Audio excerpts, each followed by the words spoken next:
do this.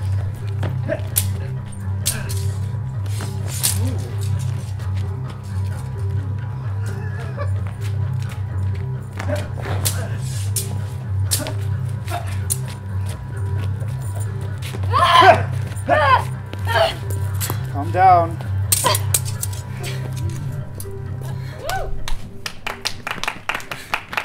Now, fair Hippolyta, our nuptial hour draws on apace.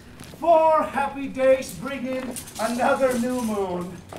But only thinks how slow this old moon wanes.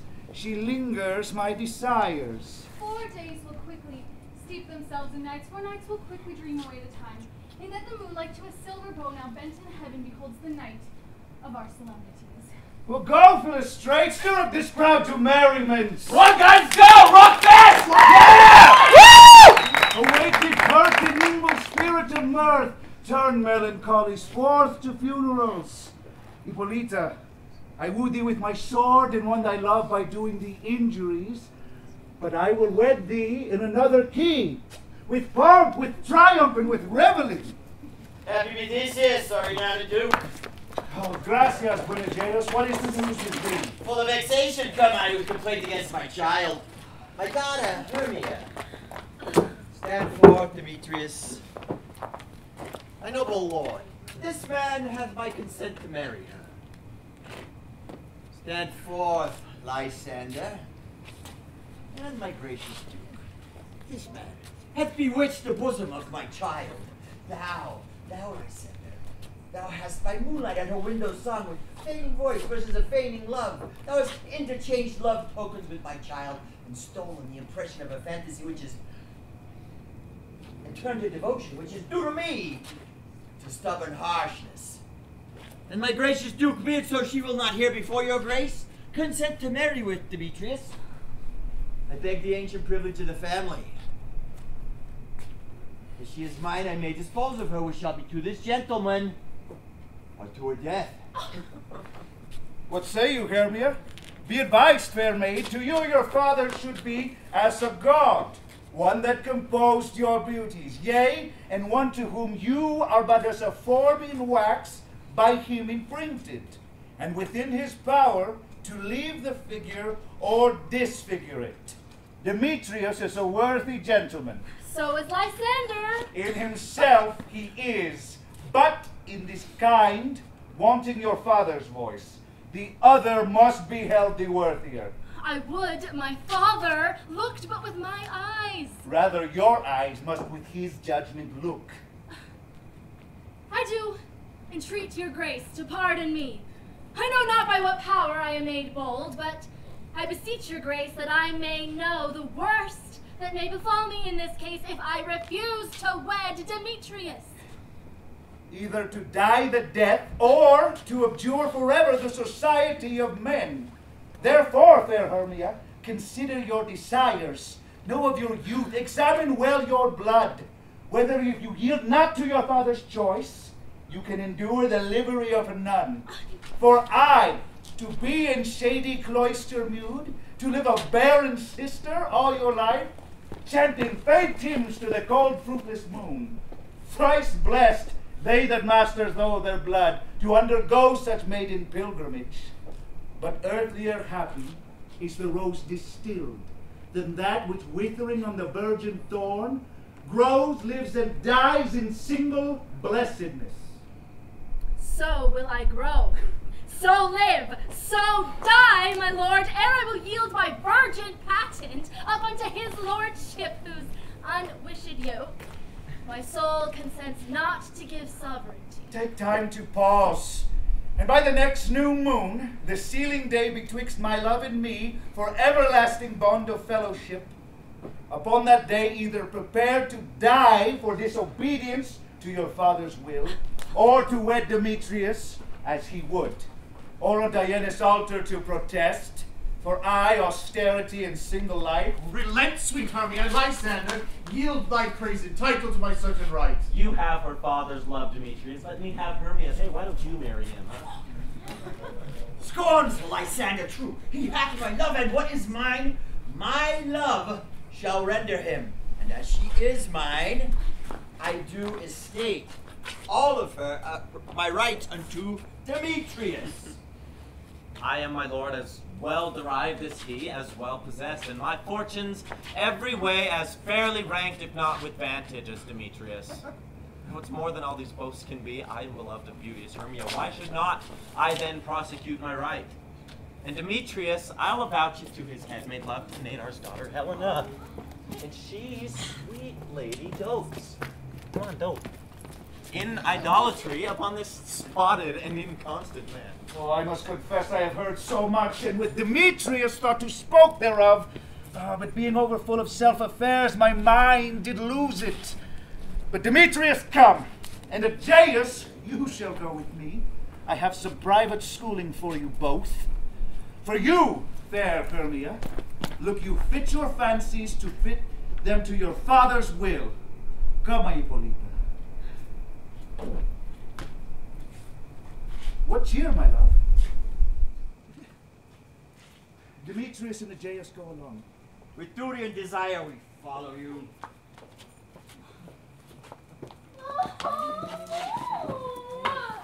How now, my love?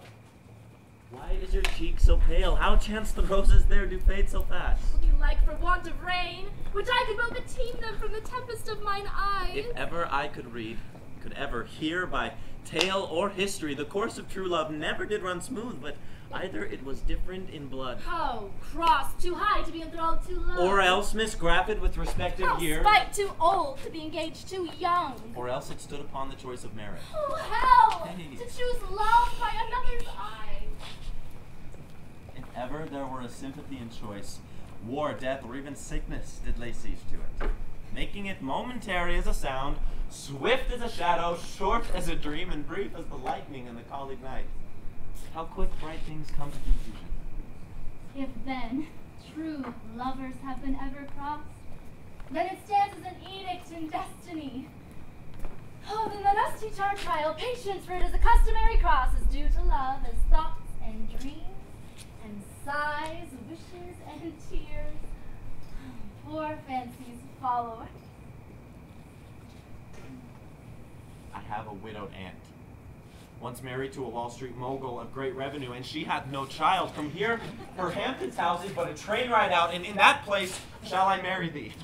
And to that place my father's sharp control cannot pursue us. So, if thou lovest me, then steal forth thy father's house tomorrow night, and in that club on Bowery Street where you and Helena oft did meet, there will I stay for thee. Oh, my good Lysander, I swear to thee by Cupid's strongest bow, by his best arrow with the golden head, by the simplicity of Venus' doves, by that which knitteth souls and prospers love, by all the vows that ever men have broke, in number more than ever women spoke, in that same place thou hast appointed me, there truly will I meet with thee.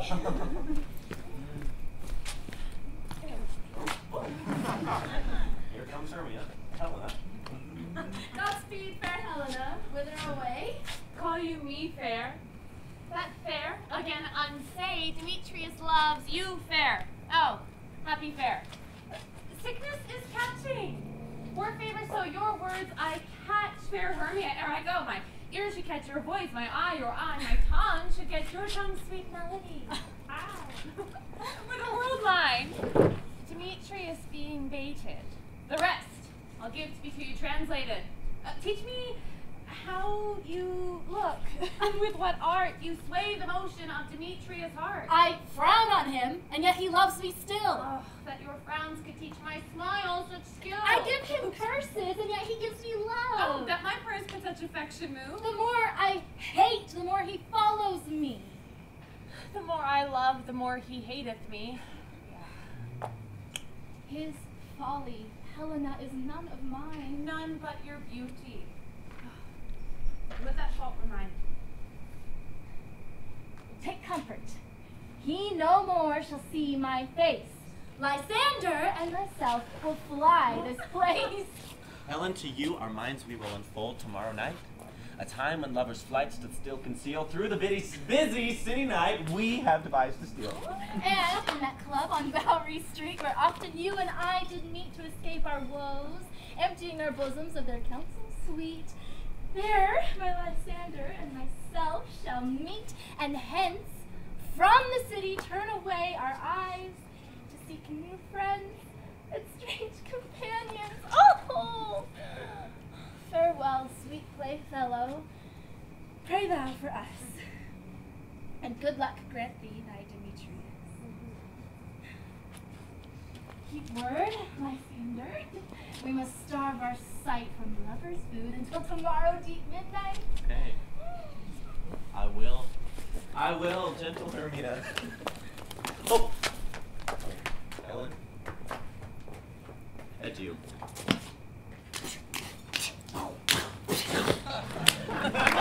Oh, and as you on him, Demetrius dotes on you.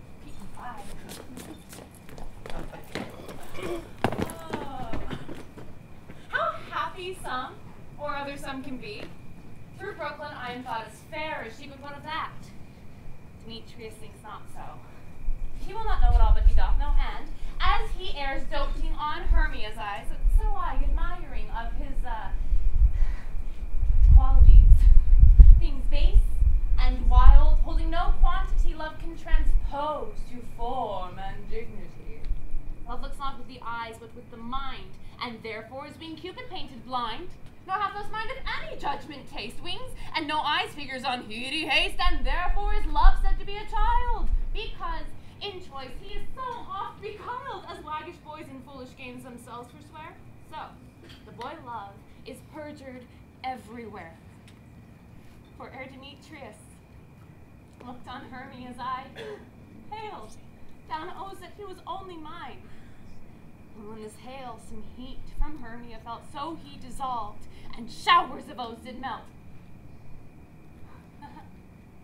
I will go tell him of fair Hermia's flight. Then into the city will he tomorrow night pursue her, and for his intelligence, if I had thanks, it is a dear expense, but here and be nigh to enrich my pain, to have his sight thither and back again.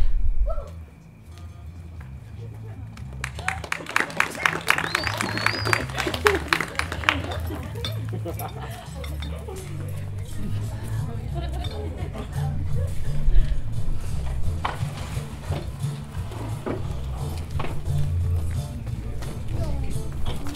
Did you see the bottom? Yes, he is going to be in his day. He is such a good actor.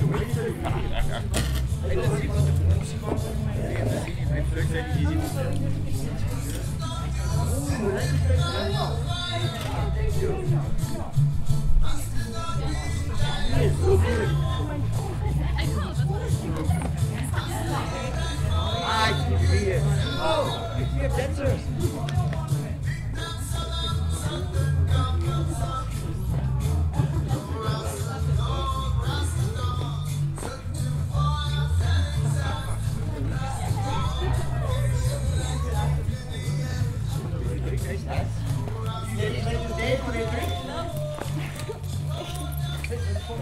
So our company here, you were best to call them generally, man by man, according to the script. Oh, here, I'll send you the link of every man's name, thought fit through all the office, to play our interlude before the Duke on his wedding day. It did. First, good Peter Quince, say what the play treats on, then read the names of the actors, and so grow on to a point.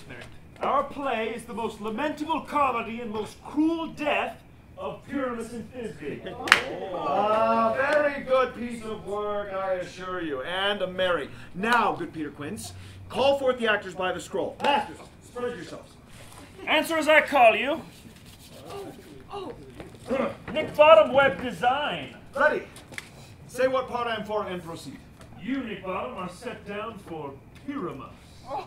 What is Pyramus? Is he a lover or a tyrant? He's a lover that kills himself most gallantly for love. Oh, this will ask for some tears in the true performing of it. If I do it, Let the audience look to their eyes. I will condole in some measure. I will move storms. And for the rest, yet my chief humor is for a tyrant. That is a part to win a Tony with. That is a part to make all split. Yes, here, kids.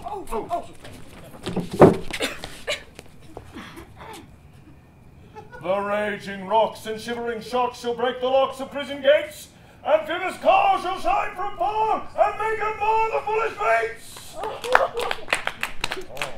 This was lofty. Now, read the names of the rest of the players. Francis This Flute. is earthly's vein, a tyrant's vein. Francis Flute. Whoever is more condoling. Francis Flute. Do you know Mender? Here, Peter Quince, you must take Thisbe on me.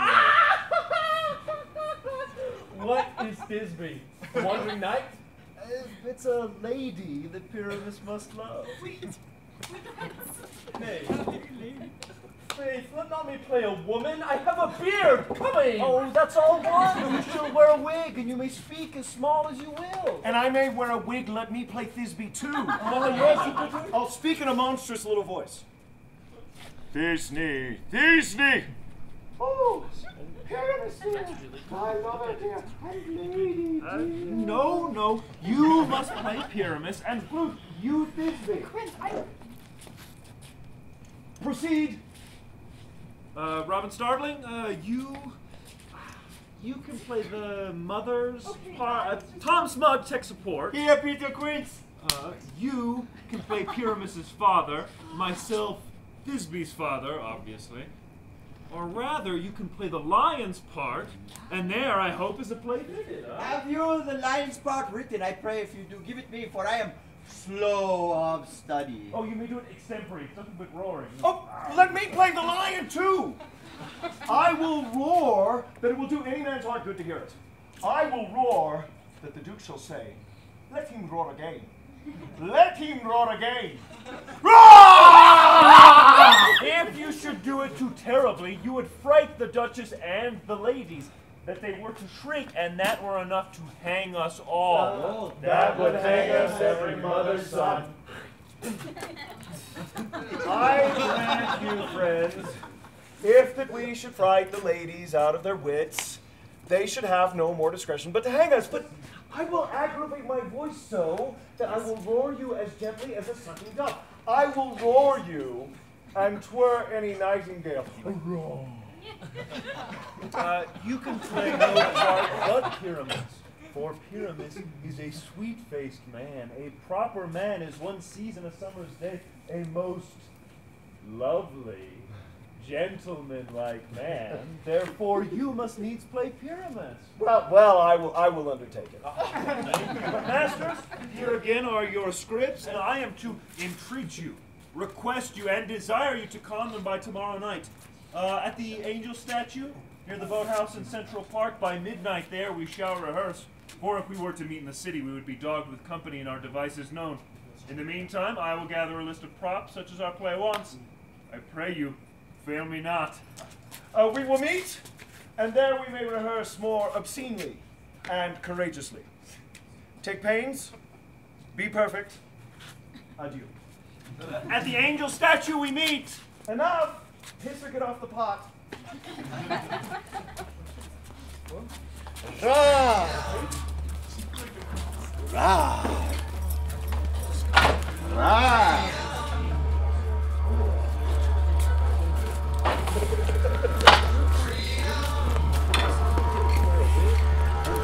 I don't have a small voice.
thou now, spirit? Whither wander you? Through the village, through the park, past the homeless and the dark. Oh.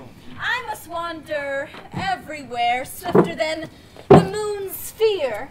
And I serve the fairy queen at after parties on the tavern green. The castle's tall, her weapons be, and in each flower be rubies, fairy favors. I must go seek some dewdrops here and hang a pearl in every fairy's ear. Farewell, thou lawless spirits, I'll be gone. The queen and all her elves come here anon. Ah! The king doth keep his revels here tonight. Take heed the queen come not within his sight, for Oberon is passing fell in wrath, because that she, as her attendant, hath a lovely boy stolen from an Indian king. She never has so sweet a changeling. And jealous Oberon would have the child, knight of his train, to trace the forest wild. But she perforce withholds the loved boy, crowns him with flowers, and makes him all her joy. And now they never meet in grove or green, by fountain clear or spangled starlight sheen, but they do square, that all their elves for fear creep into acorn cups and hide them there. Ever I mistake your shape and make it quite, or else you are that shrewd and knavish spirit called Robin Goodfellow. Oh. Are not you he that frights the maids of East Villagery, that sometimes bear the drink to bear no barm, mislead night wanderers, laughing at their harm, and those that hobgoblin call you and sweet Puck, you do their work and they shall have what? Good luck? Are not you he? Thou speakest aright. I am that merry wanderer of the night. I jest to Oberon and make him smile when I fat and bean-fed horse beguile, neighing in likeness of a filly foal, and sometimes shift my shape into a bowl, in the very likeness of a roasted crab. And when unknowing the soup they slurp, I pinch their nose and make them burp. The wisest ant, telling the saddest tale, sometimes for 3-foot stool mistaketh me. Then slip I from her bum, down tumbles she, and Bloody Mary cries and falls into a cough, and the whole pub hold their hips and laugh, and waxen in their mirth, and sneeze, Achoo! bless you, and swear a merrier hour was never wasted there. But room fairy, here comes Oberon. Hear my mistress would that he were gone.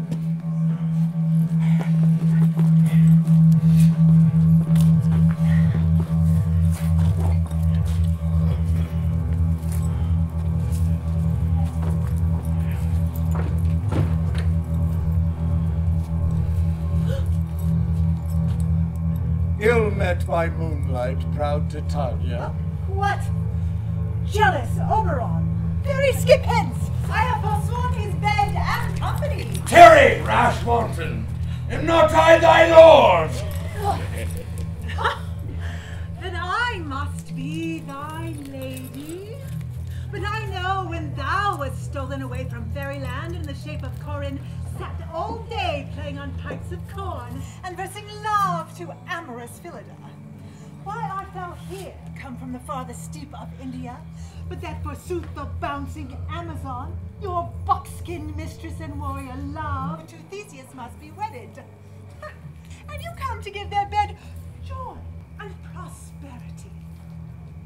How canst thou thus for shame, Titania, glance at my credit with Hippolyta, knowing I know thy love to Theseus? Didst thou not lead him through the glimmering night from Perigenia, whom he ravished, and make him with fair eagles break his faith with Ariadne and Antiopa? These are the forgeries of jealousy. And never, since the middle summer spring, met we on hill, in dale, forest, or mead, by paved fountain or rushy brook, or in the beaten margins of the sea, to dance our ringlets to the whistling wind, but with thy brawls thou hast disturbed our sport. Therefore the winds, piping to us in vain, as in revenge, have sucked up from the sea contagious fogs, which falling in all the land, have every petty river made so proud that they have overborne their continents. Governments falling apart, bickering over like, marrying like, civil unrest, Greece defaulting on its debt. The human mortals want their winter cheer. No night is now with him or carol blessed. Therefore the moon, the governess of floods, pale in her anger, washes all the air that rheumatic diseases do abound. And through this distemperature we see the seasons alter. The spring, the summer, the childing autumn, angry winter change their wonted liveries, and the mazed world by their increase now knows not which is which. And this same progeny of evils comes from our debate, from our dissension. We are their parents and original. Do you amend it then? It lies in you. Why should Titania cross her Oberon? I do but beg a little changeling boy to be my henchman. Set your heart at rest. The fairyland buys not the child of me. His mother was devoted to my order, and in the spiced Indian air by nightfall often hath she gossiped by my side, and sat with me on Neptune's yellow sands, marking the embarking traders on the sea. Which she we would laugh to see their sails conceive and grow big-bellied with the wanton wind, which she with pretty and swimming gait following would imitate, and sail upon the land to fetch me trifles, and return again as if from a voyage, rich with merchandise, her womb then rich with my young squire. But she, being mortal of that boy, did die, and for her sake I will rear up her boy, and for her sake I will not part with him. How long within this wood intend you stay? Perchance till after Theseus' wedding day. If you will patiently dance in our rounds and see our moonlight revels, go with us. If not, shun me, and I will spare your haunts. Give me that boy, and I will go with thee. Oh, not for thy fairy kingdom. There is a way we shall try downright if I longer stay. Well, go thy way! Thou shalt not from this grove till I torment thee for this injury! Oh. Ah! My gentle pug, come hither.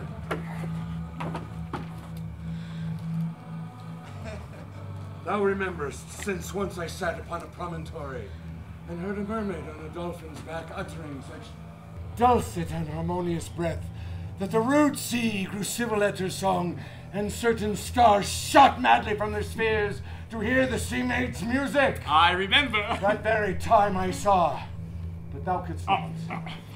Flying between the cold moon and the earth, Cupid all armed, a certain aim he took at a fair virgin thrown hid by the west, and loosed his love shaft smartly from his bow, as it should pierce 100,000 hearts. Oh. But I might see Cupid's fiery shaft quenched in the chaste beams of the watery moon, and the unknowing beauty passed on in maiden meditation fancy free. Yet marked I where the bolt of Cupid fell. It fell upon a little western flower, before milk white, now perfect love's moon. And maidens call it love and lightness. Fetch me that flower. The herb. Beauty but wrong flower. The herb I showed thee once. The juice of it on sleeping eyelids laid will make a man or woman madly dote upon the next live creature that it sees. Fetch me this herb, and be thou here again, ere the Leviathan can swim a league. I'll put a girdle around about the earth in 40 minutes. 40 minutes. Having once this juice, I'll watch Titania when she is asleep, and drop the liquor of it in her eye. The next thing then she waking looks upon, be it on lion, bear, or wolf, or bull, on middling monkey, or on busy ape, she shall pursue it with the soul of love, and ere I take this charm from off her sight, as I can take it with another herb, I'll make her render up her page to me. Who comes here? I am invisible, and I will overhear the conference.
I love you not, therefore pursue me not.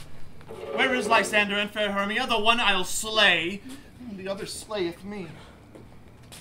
Thou toldst me they were stolen here perchance, and here am I, dizzy at this dance, because I cannot meet my Hermia. Hence, get thee gone, and follow me no more. You draw me, you hard-hearted adamant, and yet you draw not iron, for my heart is true as steel.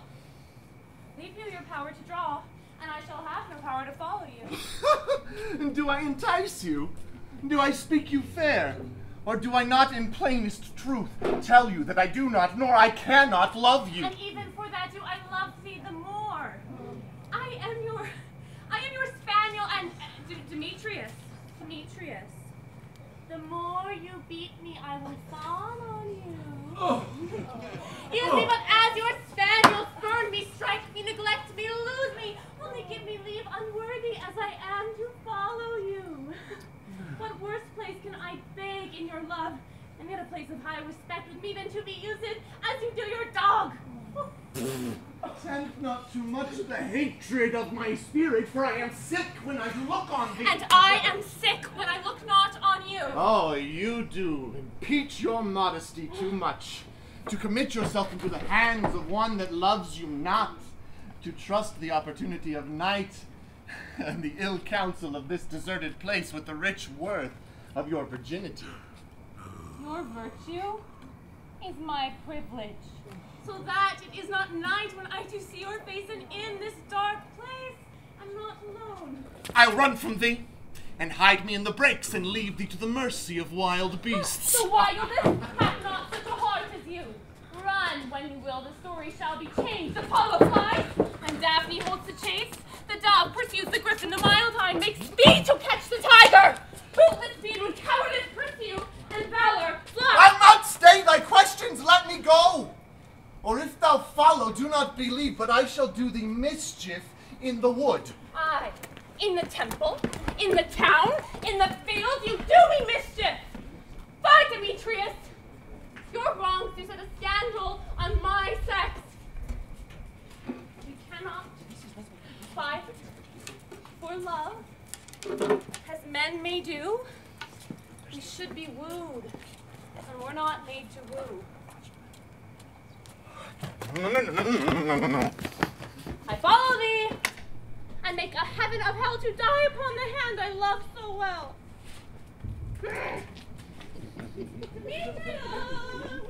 Fare thee well, maid. Ere he do leave these streets, thou shalt fly him, and he shall seek thy love. Hast thou the flower there? Welcome, wanderer. Aye, there it is. I pray thee, give it to me.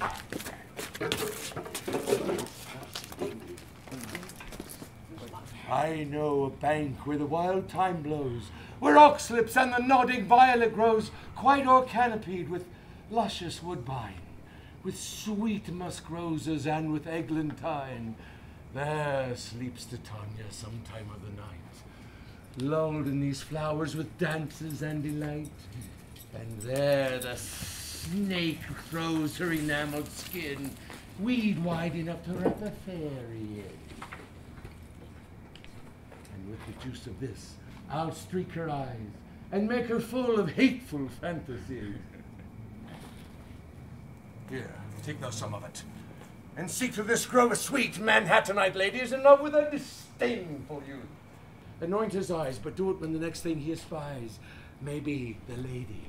Thou shalt know the man by the upturned garments he hath on. Affect it with some care, that he may prove more fond on her than she upon her love. And look thou meet me ere the first cock crow. Fear not, my lord, your servant shall do so. Come now, a roundel and a fairy song, then to the third part of a minute hence. Some to kill cankers in the muskrose buds, some to war with Rarimus for their leathern wings to make my small elves' coats, and some keep back the clamorous owl, the nightly hoots and wonders at our quaint spirits. Sing me now asleep, then to your offices, and let me rest.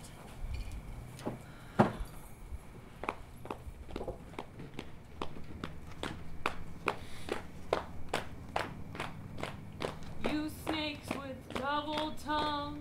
Thorny hedgehogs be not seen. Newts and blind worms do no wrong. Come not near our fairy queen. Some of them want to use you. Some of them want to get used by you.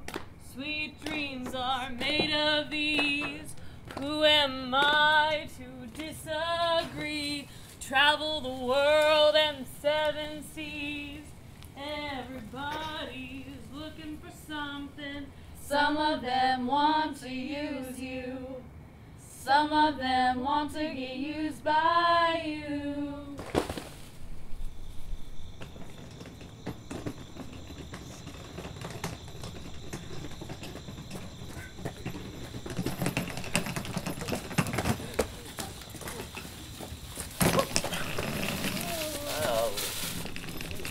Hermia! Hermia! Do you think, with wandering in the woods for to speak troth, I have lost our way?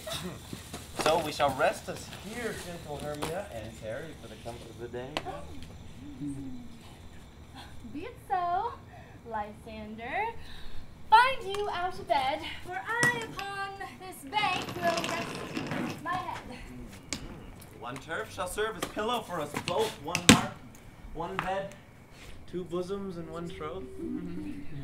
Nay, good Lysander, for my sake, my dear, lie further off. Do not lie so near. Take the sense, sweet, of my innocence. Love takes the meaning in love's conference. I mean that my heart unto yours is knit, so that but 1 heart can you make of it. 2 bosoms interchanged with an oath, so then 2 bosoms in a single troth. And by your side, no bedroom me deny, for lying so, Hermia, I do not lie. Lysander riddles very prettily. Oh, no, much be shrew my manners and my pride, if Hermia meant to say Lysander lied. But, gentle friend, for love and courtesy, lie further off in human modesty. For such a separation, as well may be said, becomes a virtuous bachelor and a maid. So, far be distant, and good night, sweet friend. Thy love ne'er alter till thy sweet life end. Amen. Amen. Amen. To that fair prayer say I, and so end life when I end loyalty. Here shall be my bed. No. Here shall be my bed. No. No! Come back! Not so far. You sure about that? Here shall be my bed? Okay. Yes, that's good. Sleep give thee all his rest. Oh, with half that wish, the wisher's eyes be pressed.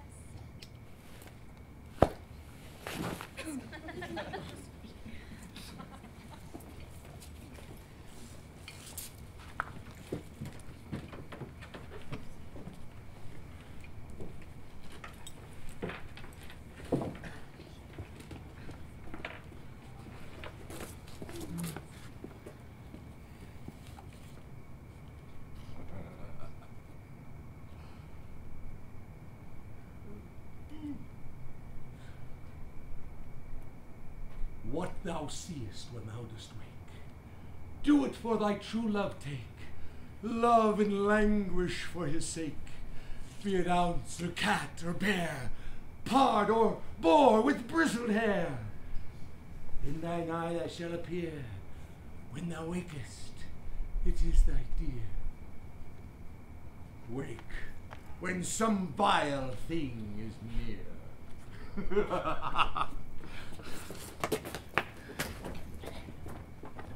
Through the east side have I gone, but hipster found I none, on whose eyes I might approve this flower's force and stirring love. A night in silence, who is here? Weeds of hipsters he doth wear. This is he, my master said, despiseth the Brooklynite maid. and hear the maid sleeping sound on the dank and dirty ground. A pretty soul, she does not lie near this lack love, this kill courtesy. Churl, upon thine eyes I throw all the power this charm doth owe. When thou wakest, let love forbid sleep his seat on thy eyelids. So wake when I am gone, for I must now to Oberon. Stay, though thou kill me, speak, Demetrius! Oh, I charge thee hence! Oh, and do not haunt me thus! Wilt thou darkling leave me? Do not so. Stay on thy peril. I alone will go. I am out of breath in this fond chase. The more my prayer, the lesser is my grace. Happy is Hermia wheresoever she lies, for she hath blessed and attractive eyes. How came her eyes so bright? What, with salt tears? If so, mine are oftener washed than hers. No, no, I am as ugly as a bear. Don't laugh at that.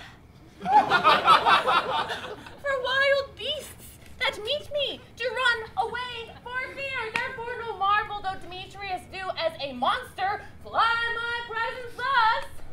What wicked and dissembling glass of mine made me compare with Hermia's starry eyne? Woo! Who is here? Lysander on the ground. Dead or asleep? I see no blood, no wound. Lysander! If you live, good sir, awake! Lysander! Lysander! Mazaganya, babagizi, baba.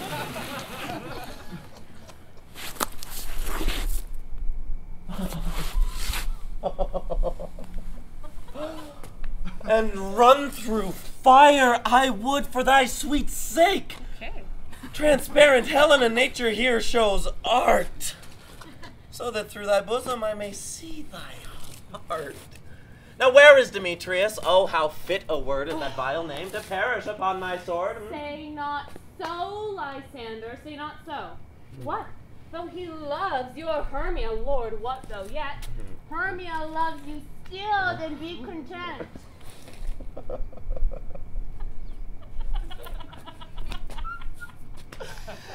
Content with Hermia? No. I do repent. Tedious minutes I with her have spent. Not Hermia, but Helena do I love, who would not trade a raven for a dove. The will of man is by his reason swayed, and reason says that you are the worthier maid. Oh, wherefore was I to this keen mockery born? When at your hands did I deserve such scorn? Is not enough. Is not enough, young man, that I ne'er did know, nor ne'er can deserve a sweet look from Demetrius, but you must flout my insufficiency. Good troth, you do me wrong. Good sooth you do, in such disdainful manner me to woo. No, fare you well. Perforce I must confess I thought you a lord of more true gentleness. That a lady of one man refused should therefore and of another be abused. Aye. She sees not Hermia. Hermia, sleep. Sleep thou there, and never mayest thou come Lysander near, for now, with all my honor, and with all my might, I do follow Helen to be her knight. Helen, wait for me, these woods are scary in the dark. Do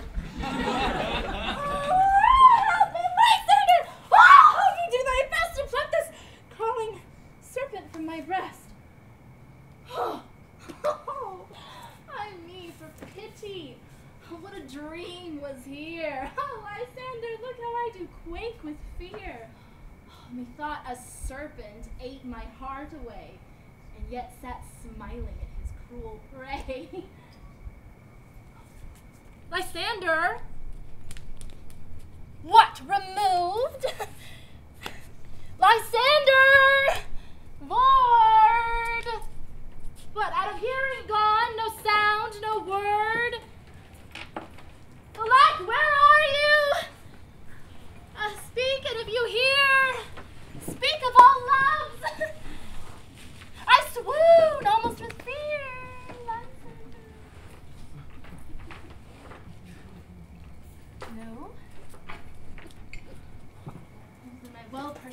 you are not nigh. Oh, either you or death I'll find immediately.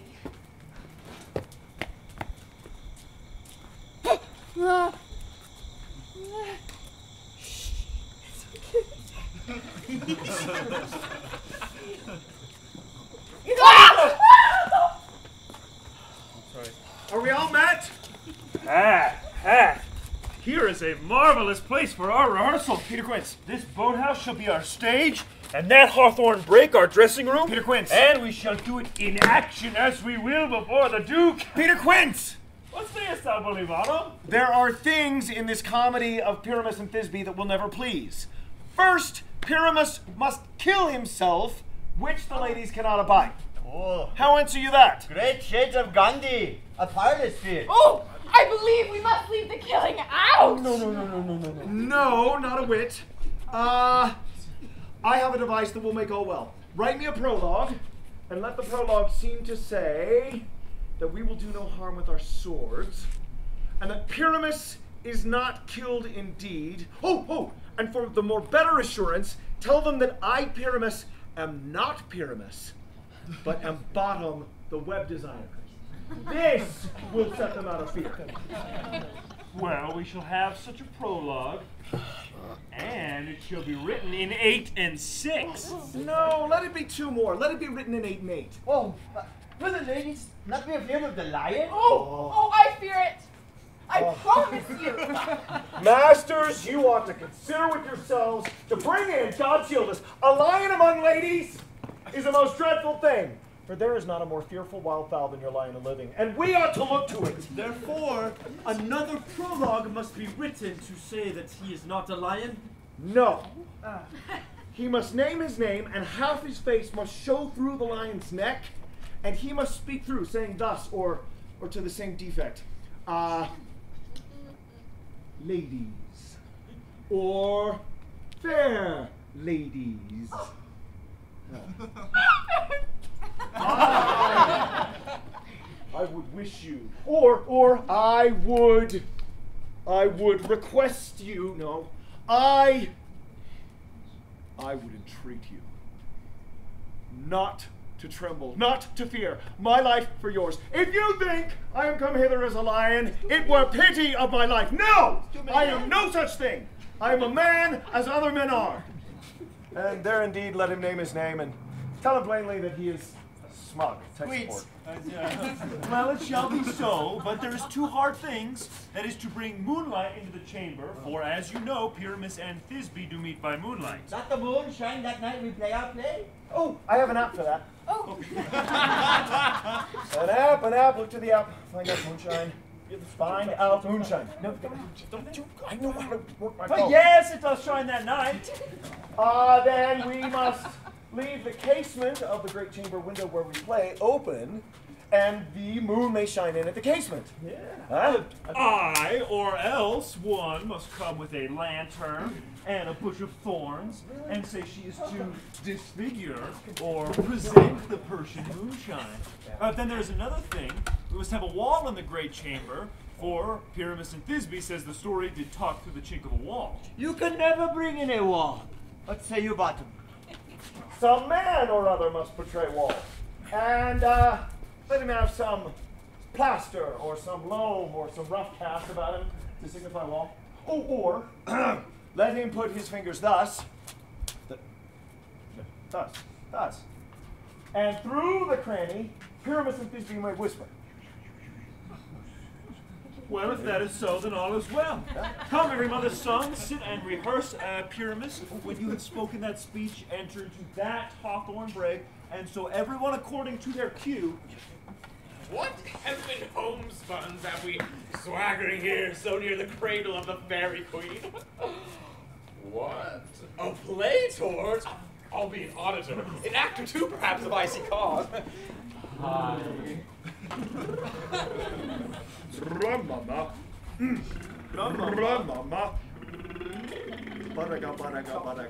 Pyramus, begin. Thisbe, stand forth.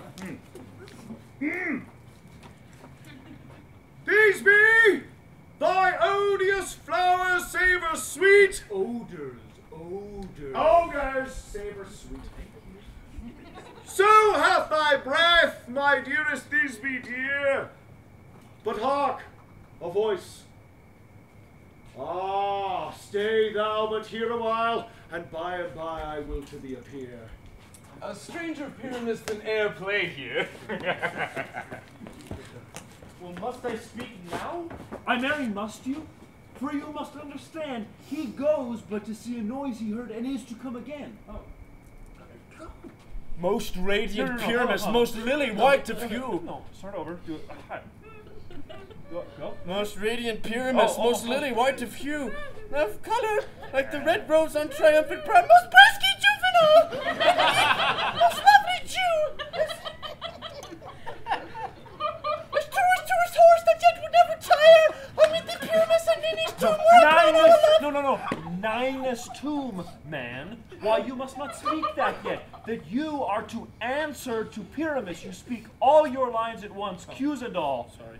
Pyramus, enter! Your cue is past. It is never tire. Never tire. As true as sword, the dead would never tire! Thank you. If I were fair, Thisbe, I were only Monstrous! So strange! My grandmasters, we are haunted by! What are you? Leave your belt around through bog, through bush, through brake, through briar. Such on the horse I'll be. To a hound, the hole, head was bare, soon as a fire, and neigh and bark and grunt and door and burn, like hound, horse, dog, fire at every turn!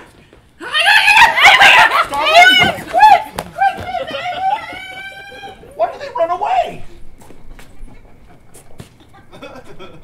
This is a knavery of theirs to make me afeard. Oh, bottom. What do I see on thee? What do you see? You see an ass out of your own, do you? Come here!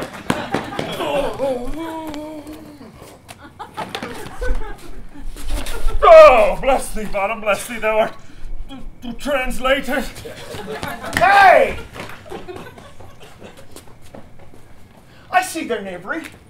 This is to make an ass of me. To fright me, if they could. But I will not stir from this place.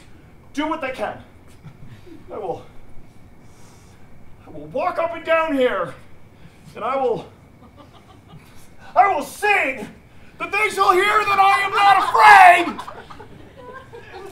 Not afraid.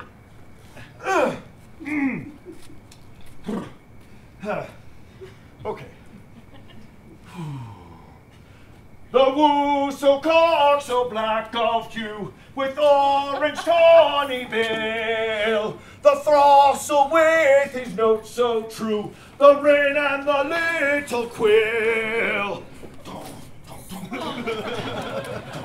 What angel wakes me from my flowery bed? The finch, the sparrow, and the lark, the plains are cuckoo grey, whose note full many a man doth mark, and dares not answer, nay!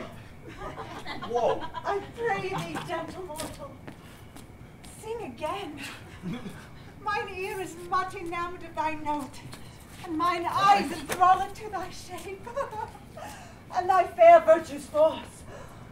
Perforce doth move me on the first view to say, to swear, I love thee. Oh, hey, whoa. Methinks, madam, there is little reason for that. Although, to tell truth, reason and love keep little company together nowadays. The more the pity that some honest neighbors cannot make them friends. See, I can make a joke too. I can make a joke too, guys! Jerks! Thou art as wise as thou art beautiful. Not so neither. But if I had wit enough to get out of this wood, I had enough to serve mine own turn. Out of this wood! Do not desire to go. Thou shalt remain here whether thou wilt or no.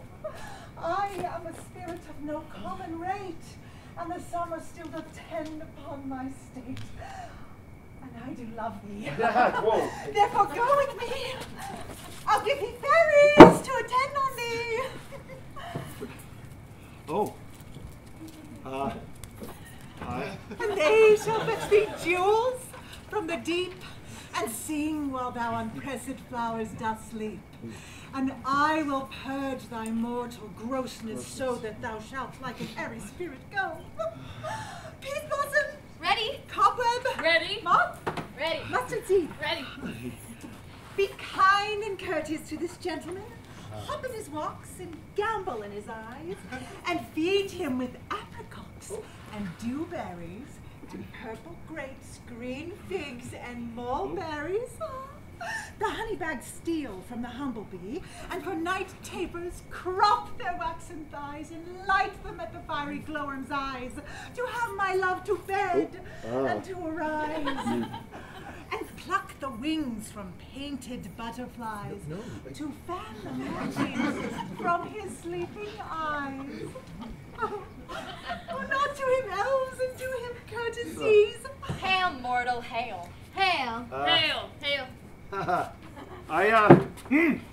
I cry your worship's mercy heartily. I beseech your worship's name. Cobweb. Ah! I shall desire more acquaintance of you, good Master Cobweb. Come on, pound it out. It? Yeah. Nope, nope.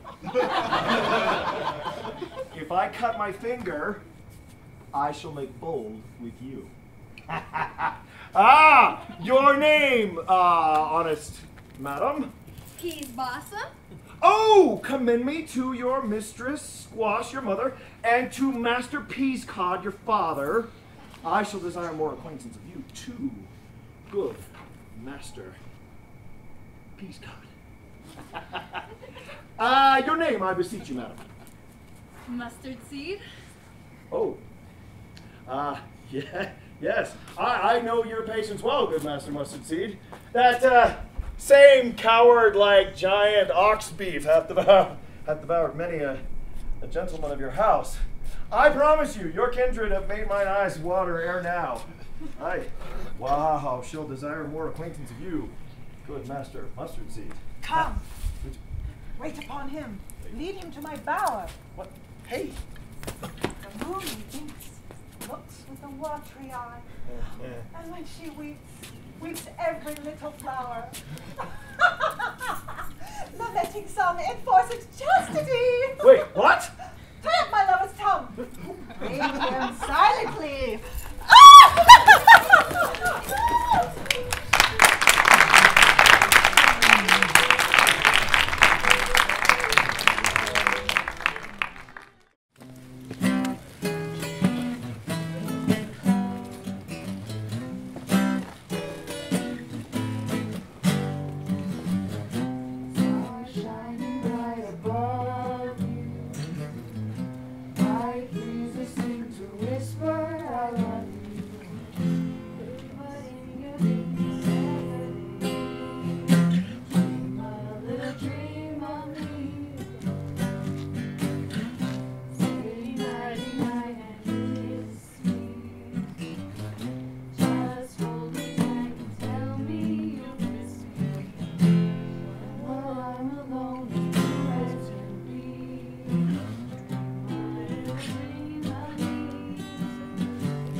I wonder if Titania be awaked.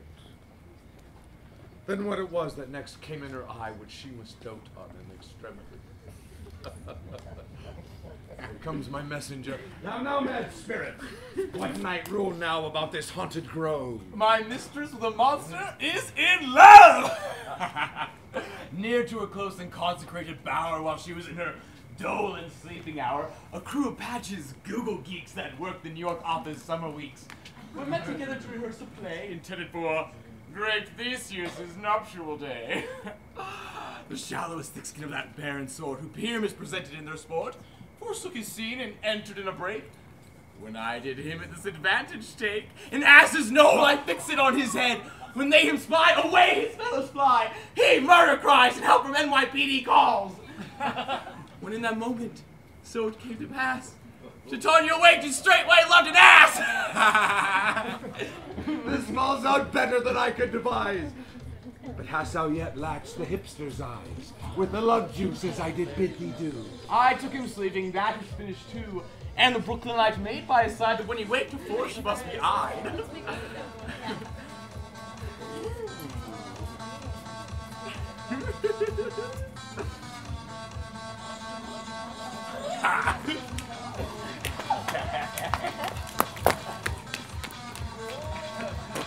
Lysander!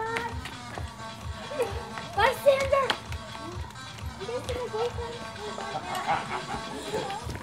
Lysander! Lysander!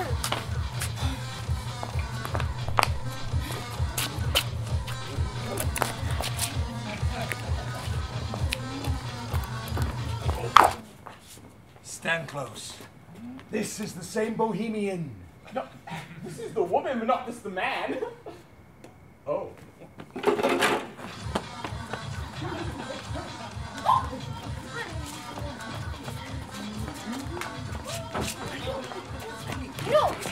Oh, why rebuke you him that loves you so? Lay breath so bitter on your bitter foe. Oh! Now I but chide, but I should use thee worse. For thou, I fear, hast given me cause to curse. If thou hast slain Lysander in his sleep, hoping her shoes in blood, then plunge in the deep and kill me too. The sun was not so true unto the day as he to me. Would he have stolen away from sleeping Hermia? No, I'll believe it soon that this whole earth may be bored and that the moon may through its center creep.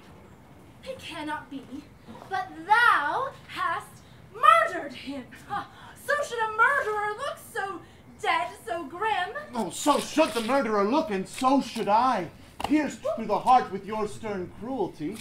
And you, the murderer, look as bright, as clear as yonder Venus in her glimmering sphere. Oh, what's that to my Lysander? Where is he? Good Demetrius, wilt thou give him to me? I'd rather give his carcass to my house. Oh! Out dog! Out cur! Hold up, drive me past the bounds of maiden's patience! Hast thou slain him then? Thee henceforth never numbered among men. Oh, once! Tell true, even for my sake. Durst thou looked upon him being awake? And hast thou killed him sleeping? Oh, brave touch! Oh, could not a worm, an adder, do so much? An adder sure did it, for with doubler tongue than thine, thou serpent, never adder stung. Oh, you spent your passion on a misprized mood.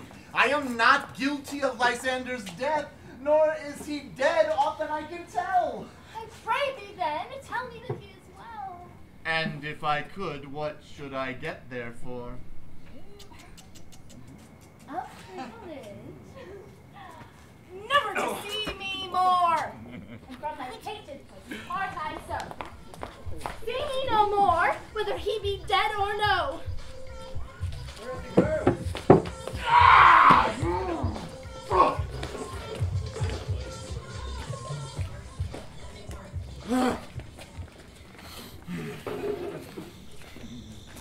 There is no following her in this fierce vein. Therefore, here for a while I shall remain. What hast thou done? Thou hast mistaken quite and laid the love juice on some true love sight. Of thy misprision must perforce ensue some true love turned, and not a false turned true. Then fate o'errules that one man holding troth, a million fail, confounding oath on oath. About the wood, go, swifter than the wind, and uptown Helena look thou find, all fancy sick she is, and pale of cheer, with sighs of love that cost the fresh blood dear. By some illusion see thou bring her here, I'll charm his eyes again she doth appear. I go, look I go, swifter than air from the Tartar's bow.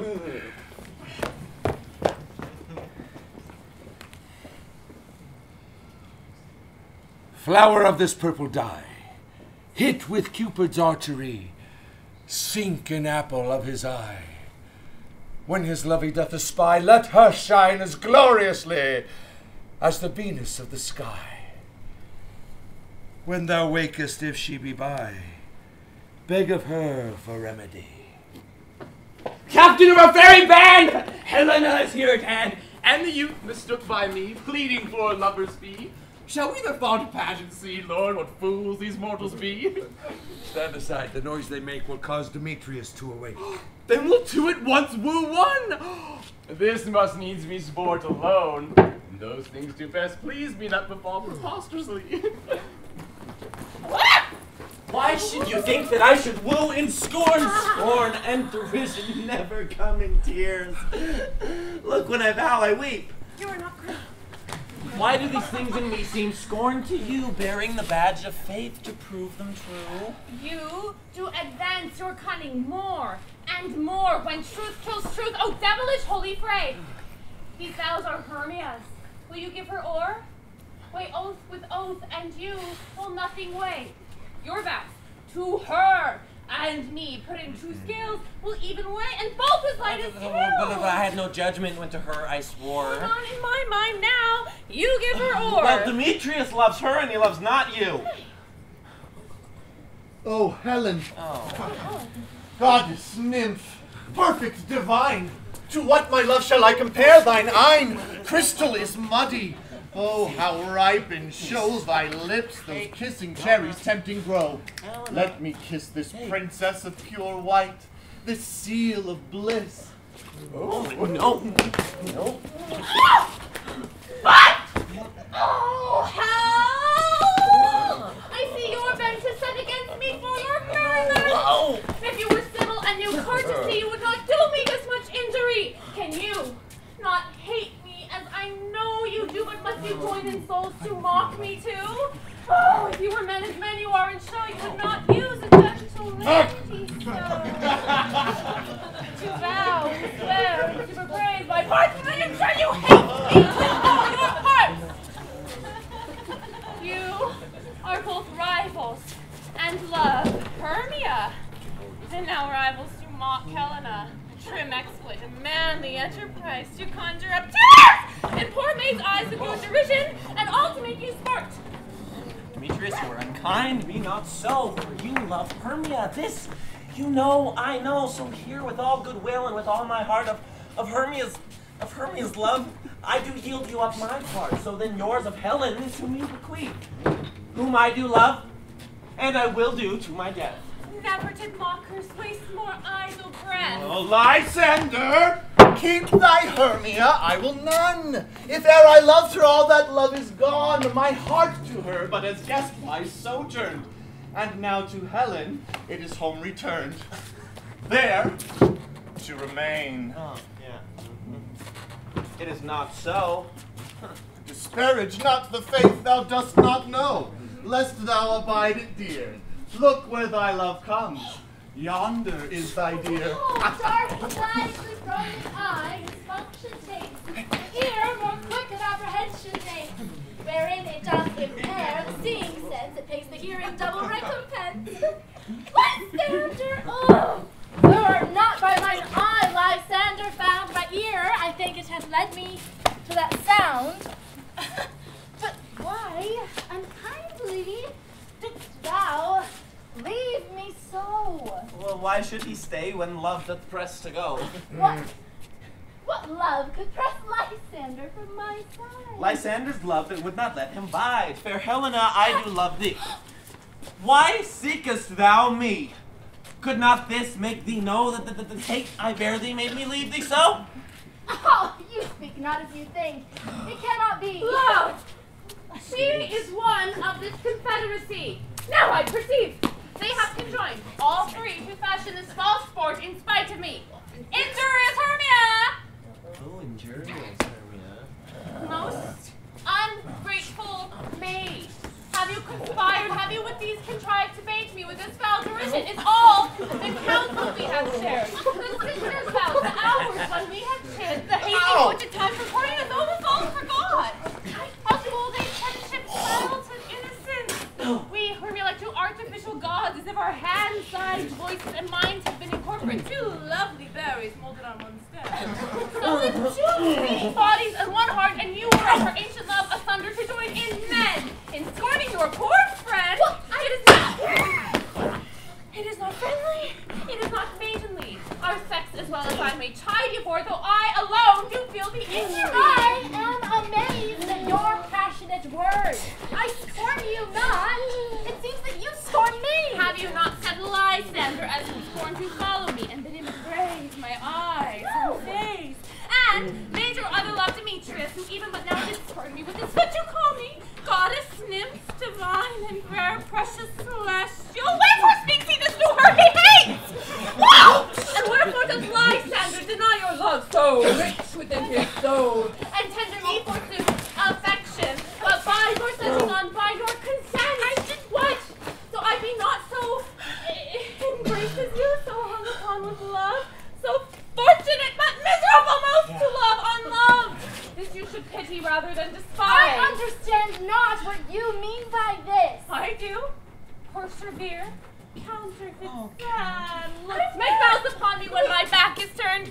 Wink at each other, hold the sweet jest up. And the sport well carried shall be chronicled. If you had any pity, grace, or manners, you would not make me such an argument. But fare you well. 'Tis partly mine own fault, which death or absence soon shall remedy. No, stay! Stay, gentle Helena. Hear my excuse, my love, my life, my soul, fair Helena. Sweet, do not scorn her so. If she cannot entreat, I can compel. Oh yeah, thou canst compel, no more than she entreat. Thy threats have no more strength than her weak praise.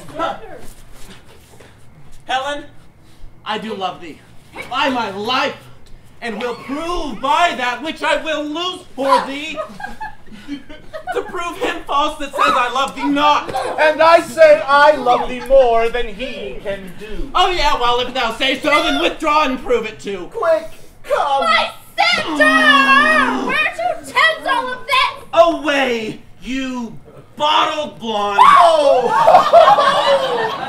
Oh, no, sir. Seem to break loose. Take on as thou would follow, but yet come not. You are a tame man. Hang off, thou cat, thou burr! Oh, vile thing, I will shake thee from me like a serpent! Why are you grown so rude? What change is this, sweet love? Thy love? Thy love? No. Get out, you tiny tart. Oh, loathed medicine. Oh, hated poison. Please just go. Do you not jest? Yes, sooth, and so do you. Demetrius, I will keep my word with thee. I would I had your bond, for I perceive a weak bond holds hold of me. I'll not trust your word. What, should I strike her? Should I harm her? Should I kill her dead? Ooh. No, no. Although I hate her, I will not harm her so. What? Can you do me greater harm than hate? Hate me, wherefore? Oh me, what news, my love? Am not I Hermia? Are not you Lysander? I am as fair now as I was erewhile. Since night you left me. But since night you left me. Why then, you left me, oh the gods forbid, in earnest, shall I say? I, by my life. never did desire to see thee more. Therefore be out of hope, of doubt, of question, be certain 'tis no jest that I do hate thee. And I do love Helena. Helena! Oh, you juggler! You canker blossom! You thief of love! What, are you come by night and stolen my love's heart from him? Fine, in faith. Have you no modesty, no maiden shame, no touch of bashfulness? What, will you tear impatient answers from my gentle tongue? Fie, you counterfeit, you puppet, you! Puppet! Why so? Hi, that way goes the game. Now I see that she hath made compare between our statures. Well, it's not that hard. Oh! And are you grown so high in his esteem because that I am so low? Oh, how low am I thou painted maypole? Oh, speak! How low am I? Oh, I am not yet so low, but that my nails can reach into thine eyes! No, Pray you, though you mock me, will you not hurt me? I would never curse. I have no gift at all in skirmishes. Let her not strike me, Lysander. You may think, perhaps, because she is something lower than myself, that I can match her. Lower? Hark again! Not be the miserable being I evermore did love you! Did evermore keep your counsel save as love unto Demetrius? Told him of yourself unto this one. He followed you. For love, I followed him, but he had chid me and threatened me to spurn me, strike me, nay, to kill me too. And so to Brooklyn will I bear my folly back and follow you no more. Let me go! Yeah. You see how simple and how fond I am. Why, get you gone! Who is't that hinders you? A foolish heart that I leave here behind. What with Lysander?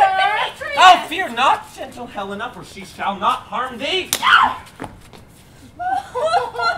No, sir, she shall not, though you take her part. Oh, when she's angry, she is keen and shrewd. She was a vixen when she went to school, and though she be but little, she is fierce. Little again? Oh, nothing but low and little! Will you suffer her to flounciness? Get you gone, you wolf, you minimus! You acorn, just go and sit here and stay there. Oh, you are too officious in her behalf that scorns your services. Let her alone, speak not of Helena, take not her part, for if thou so little show of love thou dost intend, thou shalt abide it. Now she holds me not, so follow if thou darest, to prove whose right of thine or mine is most in Helena. Follow! Yeah. Nay! I'll go with thee, cheek by jowl. Oh, you will, huh?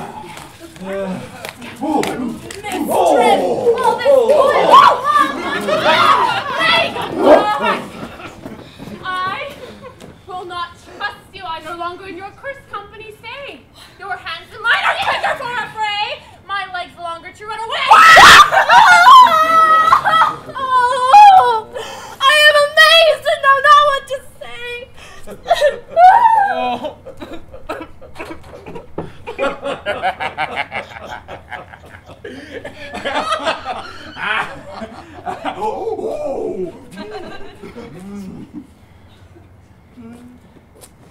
This is thy negligence. Still thou mistakest, or else commits thy knaveries willingly. Believe me, King of Shadows, I mistook. Did not you tell me I should know the man by the hipster garments he had on? And so far blameless proves my enterprise I have knowing to the hipster's eyes. And so far I'm glad it so did sort as this Jangling I esteem as sport. Thou seest these lovers seek a place to fight. Hie therefore, Robin, overcast the night. The starry welkin cover thou anon with drooping fog as black as Acheron, and lead these testy rivals so astray as one come not within another's way. belike to Lysander sometime frame thy tongue.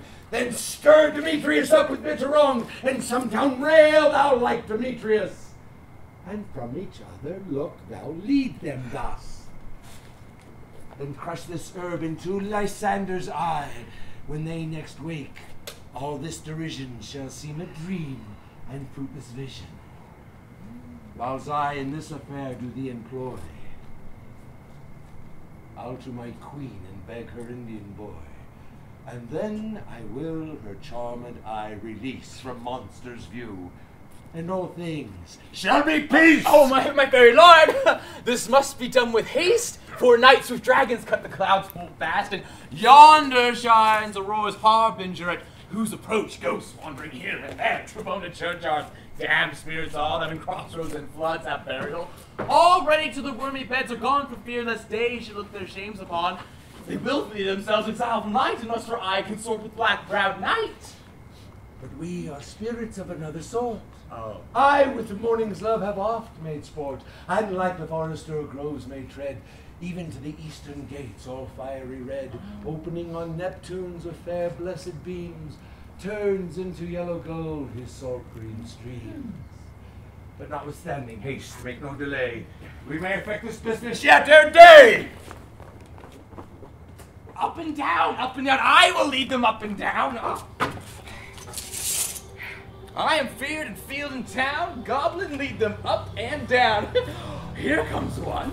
Wherefore art thou proud, Demetrius? Think thou now! Here, villain, drawn and ready, where art thou? I will be with thee straight. Follow me then, plainer ground. Lysander! Speak again! Thou run away, thou coward! Art thou fled? Oh, Lysander, speak in some bush. Where dost thou hide thy head? Ha! Ha! Art thou bragging to the stars, telling the bushes that thou lookest for wars and wilt not come? Oh. Come, child, come, thou recreant. I'll whip thee with the rod. He is defiled that draws the sword on thee. Yea, art thou there? Follow my voice, will try no manhood here. He goes before me, and still he dares me on. I come where he calls, and then he's gone. This villain is much lighter heeled than I. I followed fast, yet faster did he fly. Fallen am I, dark uneven way. I will rest thee here, come gentle day.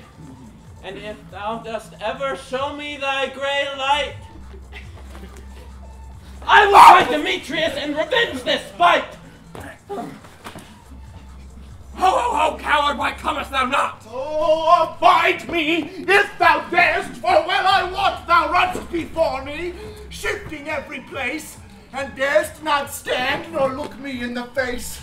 Where art thou? Come hither, I'm here. Nay, thou mock'st me, and thou shalt buy this dear if ever I thy face by daylight see. Faintness constraineth me to measure out my length on this cold bed. By day's approach, look to be visited.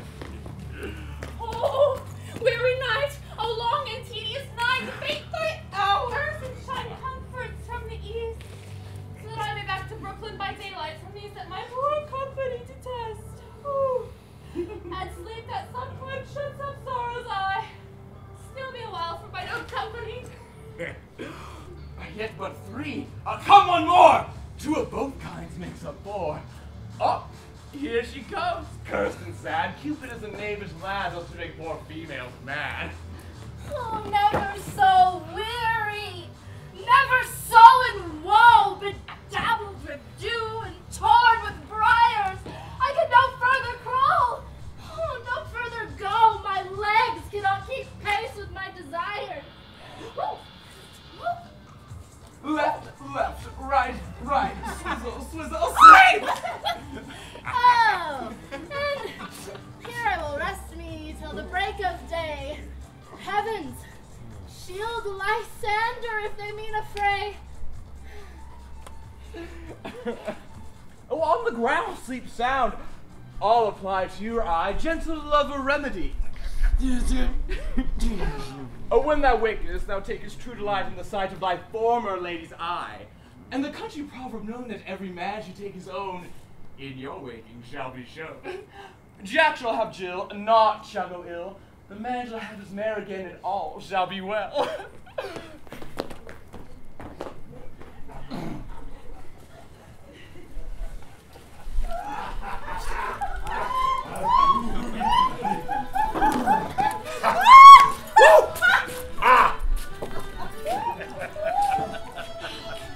Come and sit thee down upon this flowery bed, while I thy amiable cheeks do coy, and stick musk roses in thy sleek, smooth head, and kiss thy fair large ears in my gentle joy. Oh, Peas Blossom. Here? Scratch my head, Peas Blossom. Oh. Oh, yeah. Yeah. Oh, Master Cobweb. Ready? Get you your weapons in your hand and go out and kill me a red-hipped humblebee on the top of a thistle.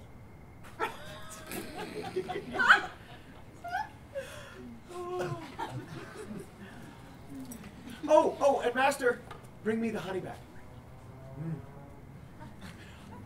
Do not trouble yourself too much in the action, Master.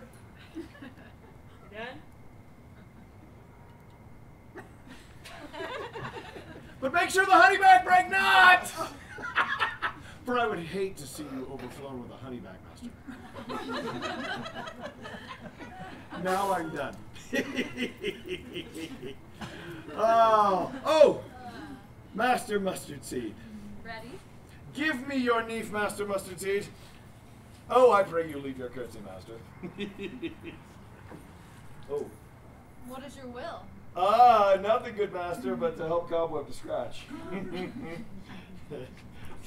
Oh, yeah. Oh, I must to the barber's, master. For methinks I'm marvelous hairy about the face. And I'm such a tender ass. If my hair do but tickle me, I must scratch it. Oh. Ha. But wilt thou hear some music, my sweet love? I have a reasonable good ear for music. Let us have the Mystic Knights of the Oingo Boingo. Or say, sweet love, what thou desirest to eat. Oh, truly a peck of provender. I could munch your good dry oats. Methinks I have a great desire to a bottle of hay. Oh, good hay, sweet hay. Oh, hath no fellow.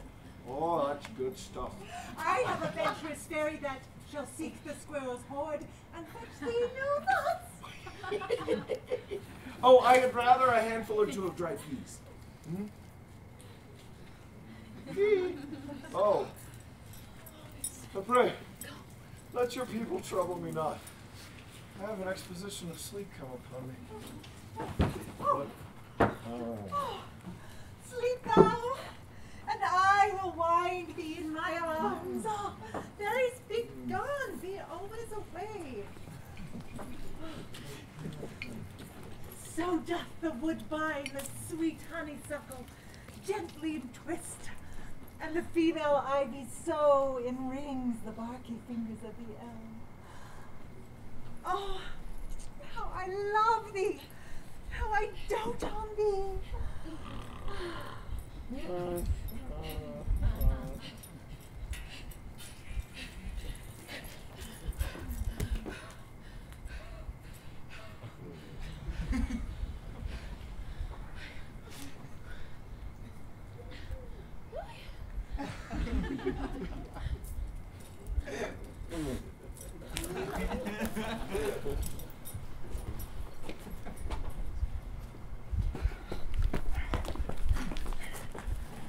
Welcome, good Robin.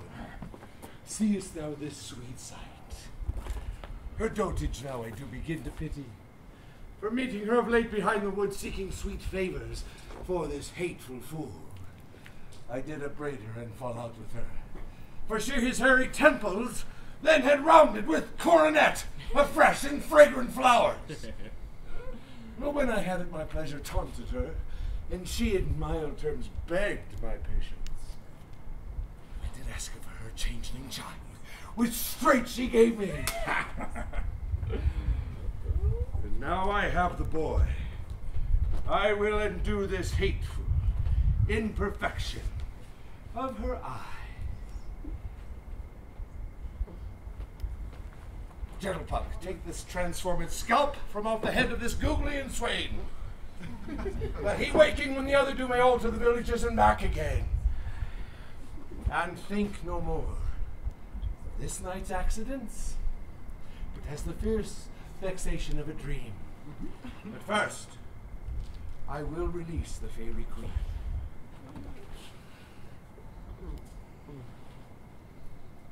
Be thou as thou wast wont to be, see as thou wast wont to see. Diane's bud or Cupid's flower hath such force and blessed power. Now, Titania, wake you my sweet queen. Oh, my Oberon! What visions have I seen? Methought I was enamored of an ass. There lies your love. Oh! How came these things to pass? Oh, how mine eyes doth loathe his visage now. Silence a while. Robin, take off his head. Sound music, and strike more dead than common sleep of all these five, the sense. Music, oh music, such that charmeth sleep. Now, when thou wakest with thine own fool's eyes, peep.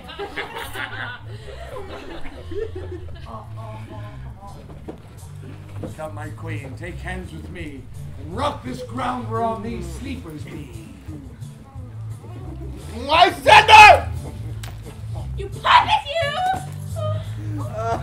But I'm the bottle blonde.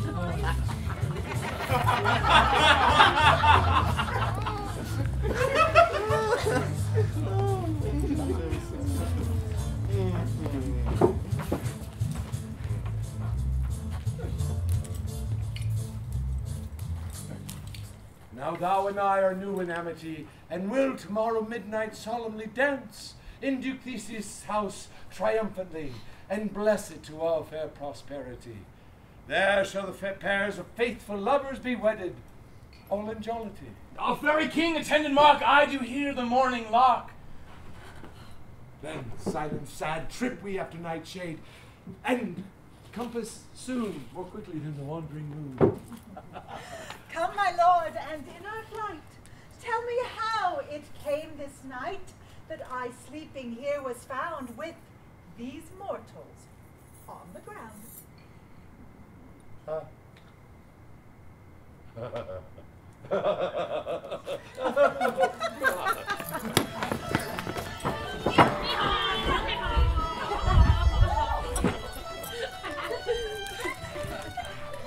Yes. When my cue comes, call me and I will answer it. My next is most fair Pyramus.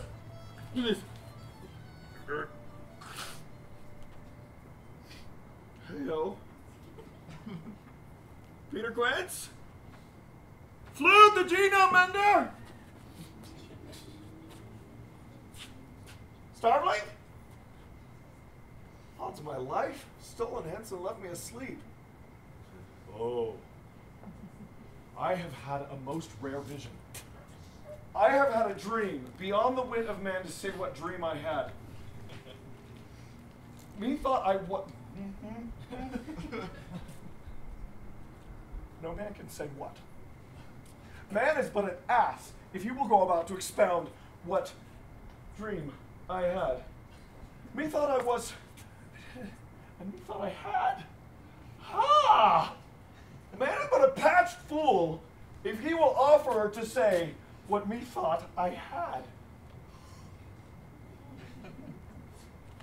Man's hand is not able to taste, his tongue to conceive, or his heart to report what my dream was. Oh, I will get Peter Quince to write a ballad of this dream. It shall be called Bottom Stream. For it hath no bottom.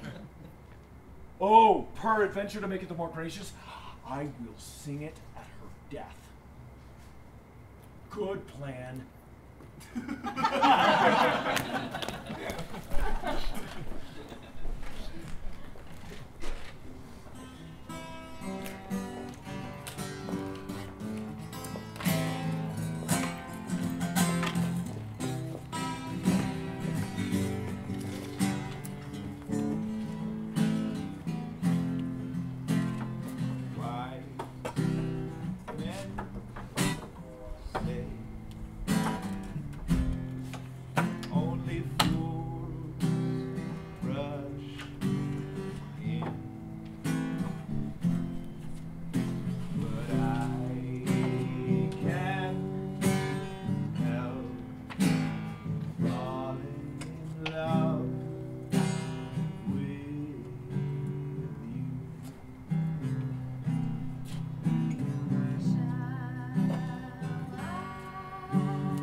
Go, one of you, and bring my electric guitar. For now, I will practice what we'll perform. And since we're first, we have the best time of day. Dispatch, I say, and bring me my electric. We will, fair queen, sing as one to celebrate the happy union of musicians in our bands. And on this, our much-awaited wedding day, in festival mark the musical confusion of rock, and the crowd echoes in conjunction. Yes, I was with Dylan and with Joni once when in Woodstock they wooed the crowd with sweet folk music. I never heard so musical a discord, such sweet thunder. Well, my band is bred of the white striped kind, so select and so amped, and our songs are sung with drums so loud they blow back your hair. But we sing great ballads too, like Bob Dylan. A melody rung like bells, a cry more tunable was never more hallowed, nor cheered with horn in all my tours of Europe, Asia, or in Dorne. Judge when you hear. This is my daughter here asleep. But soft, what nymphs are these? This Lysander is Demetrius. This old Nada's Helena. I wonder if them being here together. Well, no doubt they rose up early to observe the rite of May. And hearing our intent, they came here in grace of our solemnity. But speak, Aegeus, is not this the day that Hermia should give answer of her choice? It is, my lord. Good morrow, friends. St. Valentine's is past. Pardon, my lord. I pray you all stand up. I know you two are rival enemies. How comes this gentle concord in the world? Is jealousy so far from hate, to sleep by hate and fear no enmity? Well, my lord, I do reply amazedly, half awake and half sleeping, for I cannot truly say how we came here. But I do think, for truly what I speak,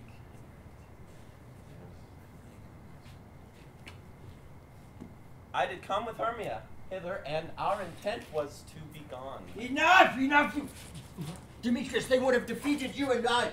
You of your wife, and me of my consent. Of my consent that she should be your wife. My lord, fair Helen told me of their stealth, of this their purpose hither to this wood. And I in fury followed them, and fair Helena in fancy followed me.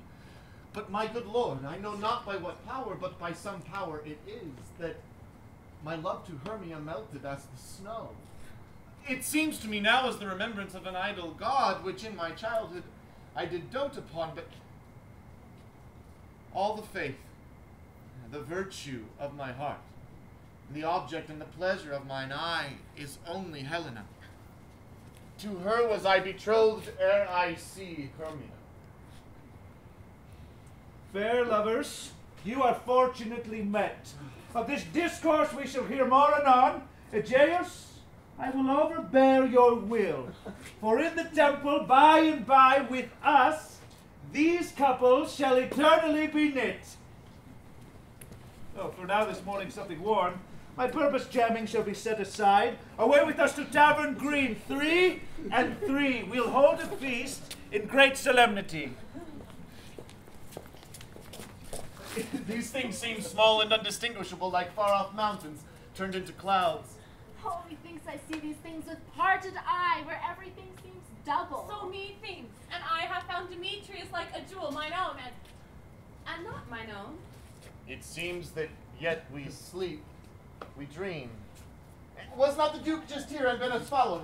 Yea, and my father. And Hippolyta. And they did bid us follow to the temple! Why, then we are awake! Let's follow him, and by the way, let us recount our dreams.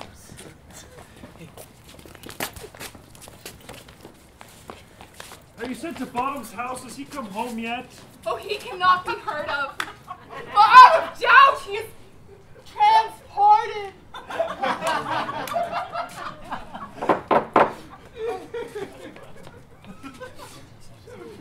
Well, if he comes not, then the play is marred. It goes not forward, doth it? It's not possible. There is not a man in all Hell's Kitchen able to discharge Pyramus but he. No, he hath simply the best wit of any man on the floor. Yea, and the very best person too, for he's a very pimp of a sweet voice. Oh, no, you must say pomp. For a pimp is, God bless us, a thing of naught. Gentles, the Duke is come from the temple, and there are 2 or 3 more lords or ladies married. If our sport had gone forward, we had been made men. Oh, sweet bully bottom. Thus hath he lost $600 in residuals, for he could not have escaped 600 if the Duke had not given him $600 for playing Pyramus. I'll be hanged, for he hath well deserved it. 600 for nothing. Where are these lads? Where are these lads? Most gracious day, most happy hour. Sit. Sit. Oh.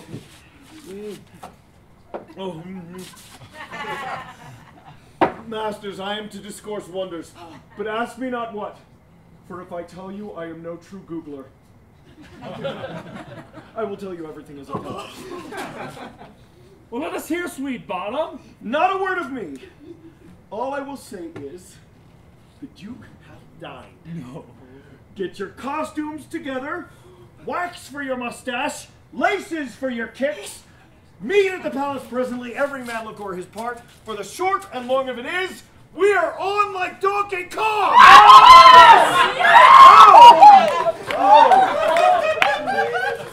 In any case, let Thisbe have clean underwear, And let him who plays the lion pare not his nails, for they shall hang down for the lion's claws. Dear sweet actors, eat no onion nor garlic, for we are to utter sweet breath. And I do not doubt but to hear them say, it is a sweet comedy. No more words! Away! Come away! We have preferred! Strange white beasts these lovers speak of. Well, more strange than true. I never made believe these antic fables, nor these fairy toys. Lovers and madmen have such seething brains, such shaping fantasies that apprehend more than cool reason ever comprehends.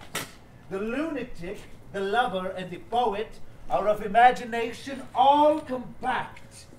One sees more devils than vast hell can hold. That is the madman. The lover, all as frantic, sees Helen's beauty in a brow of Egypt. The poet's eye, in a fine frenzy rolling, that glance from heaven to earth, from earth to heaven. And, as imagination bodies forth the forms of things unknown, the poet's pen turns them to shapes, and gives to air nothing. A local habitation and a name. Such tricks hath strong imagination, that if it would but apprehend some joy, it comprehends some bringer of that joy. Or, in the night, imagining some fear, how easy is a bush opposed a bear? But all the story of the night told over, and all their minds transfigured so together, more witnesses than fancy's images, and grows to something of great constancy, but howsoever strange and admirable. Well, here come the lovers, full of joy and mirth. Joy, gentle friends, joy and fresh days of love accompany your hearts. More than to us be upon thy royal bed. Come now, what masks, what dances shall we have to wear away this long age of 3 hours between our after supper and bedtime? Here is our usual manager of mirth. Is there no play to ease the anguish of a torturous hour? A tedious brief scene of young Pyramus and his love Thisbe. Very tragical mirth. Merry and tragical? Uh-huh. Tedious and brief. Uh-huh. But that is hot ice and wondrous strange snow. How shall we find the concord of this discord? A play there is, my lord, some 10 words long, which is as brief as I have known a play. But by 10 words, my lord, it is too long, which makes it tedious. For in all the play, there's not one word apt, one player fitted. And tragical, my noble lord, it is, for Pyramus therein doth kill himself, which, when I saw rehearsed, I must confess, made mine eyes water, but more merry tears the passion of loud laughter never shed. What are they that do play it? Oh, some Google geeks that work in the city here, which never labored in the arts till now, but have prepared for your nuptial. Well, I will hear that play, for never anything can be amiss when simpleness and duty tender it. Go bring them in, and take your places, ladies. I love not to see wretchedness o'ercharged, and duty in his service perishing. My gentle sweet, you shall see no such thing. He says they can do nothing in this kind. The kind do we to give them thanks for nothing? Our sport shall be to take what they mistake, and what poor duty cannot do. Noble respect takes it in might, not merit. In the modesty of fearful duty, I can read as much from the rattling tongue of saucy and audacious eloquence. Love, therefore, and tongue-tied simplicity in least speak most to my capacity. So, please your grace, the prologue is addressed. Well, let him approach, yes!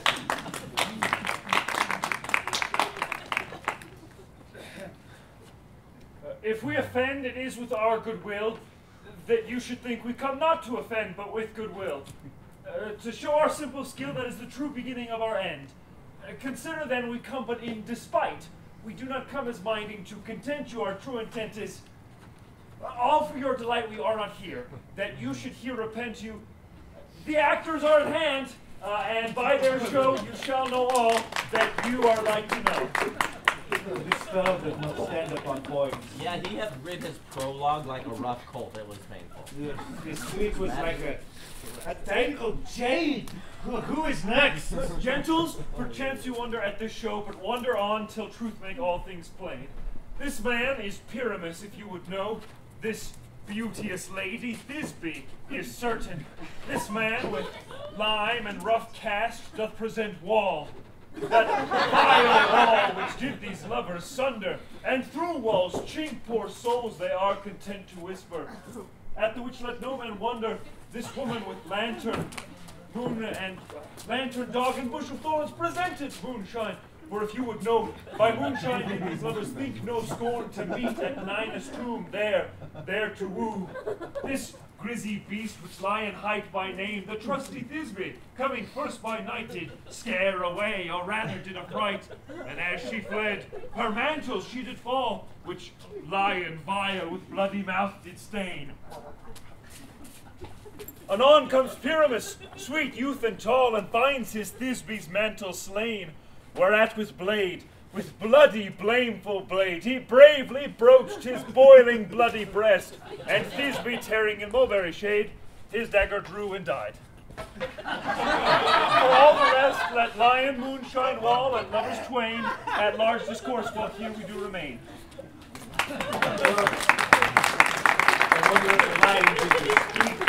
No wonder, my lord, one lion may, while many asses do.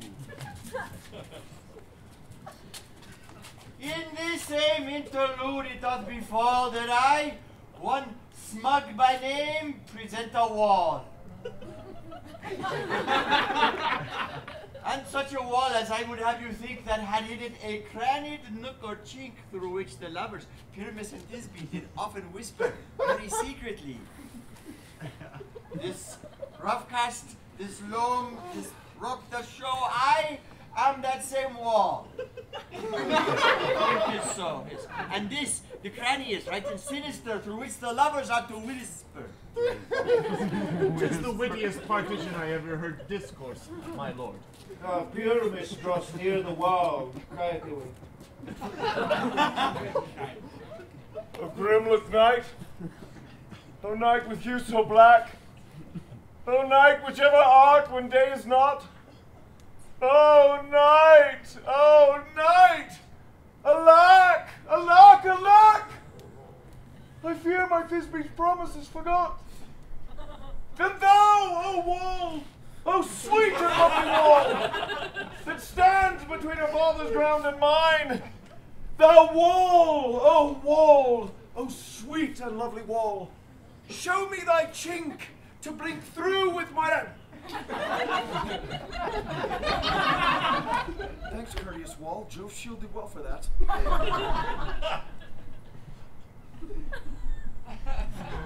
But what see I? No Thisbe do I see! Oh, wicked wall through whom I see no bliss! Cursed be thy stones for thus deceiving me! The wall, being sensible, methinks should curse again. No, in truth he should not. Deceiving me is Thisbe's cue. She is to come, and I am to spy her through the wall. You shall see it will fall. Oh, Pat, as I told you, yonder she comes. Full oft hast thou heard my moans for parting fair Pyramus and I. My cherry lips have often kissed thy stones with lime and hair. I hear a voice! I will to the chink, to spy, and I can hear my Thisbe's face. Thisbe! My love, thou art! My love, I think! Think what thou wilt, I am thy lover's grace, and like Lymander I am trusty still. And I, like Helen, to the fates me kill. Not Shapheless to Procrus was so true. A shapeless to Procurus, so I to you. Oh, kiss me through the hole of this vile wall!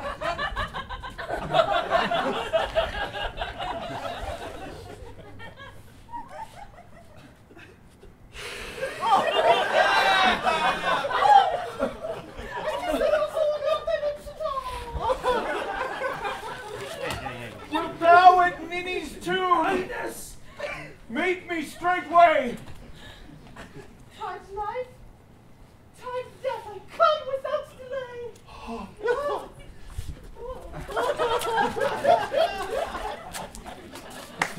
Thus have I won my part discharged so, and being done, thus while away doth go.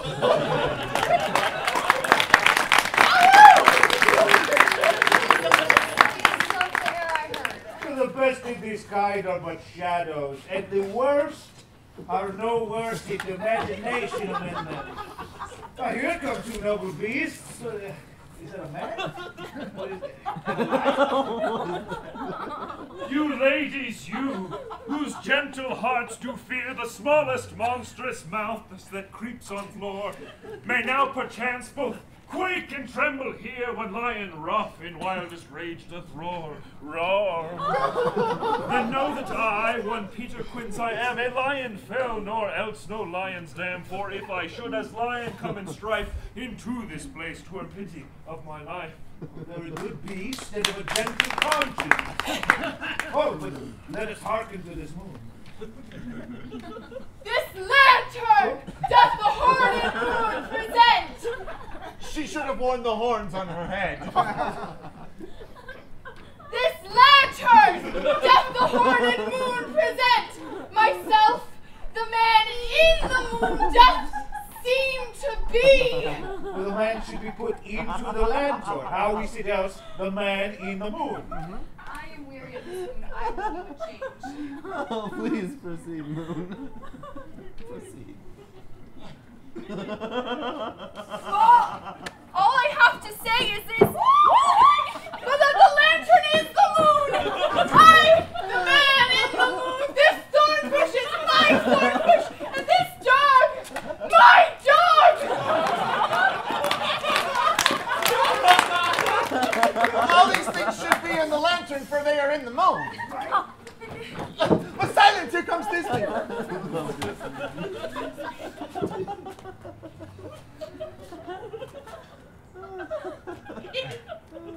This is Minnie's too.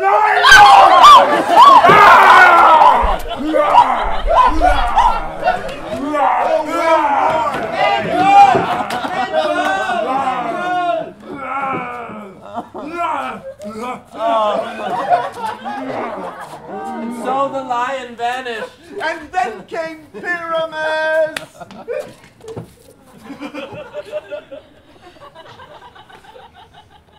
Sweet moon, I thank thee for thy sunny beams.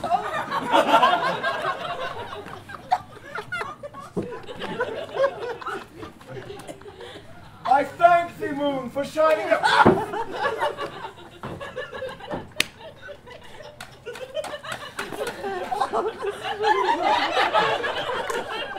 For by thy glittering golden gracious beams, I trust to taste of truest Thisbe sight. But stay! Oh, spite! But mark, poor knight! What dreadful doom is here? Eyes, do you see? Oh, how can this be? Oh, dainty duck, oh dear! My mental good. What? Stained with blood? Ah! Approach, you furies foul! Oh, fate! Come, come! Cut thread and thrum! Quail, crush, conclude, and quell! Be sure my heart, but I pity the man. Oh, wherefore, nature, didst thou lions frame? Since lion wild hath here deflowered, my dear. Wrong word. That is. No. That was the fairest dame that lived, that loved, that liked, that looked with cheer. Come, tears confound. Out, sword, and wound the pap of Pyramus. Aye, that left pap, where hearts doth hop. Thus die I, thus.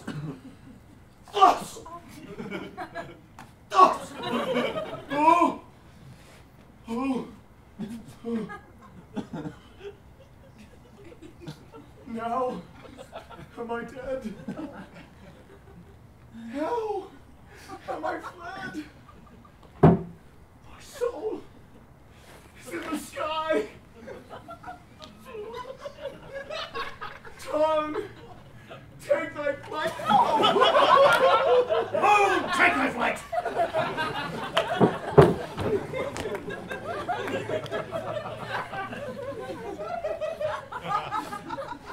Now die!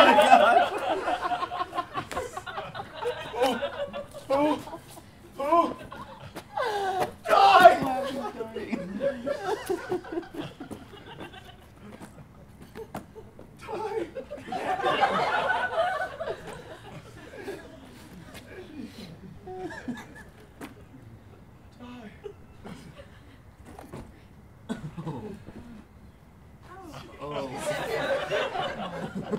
Come on.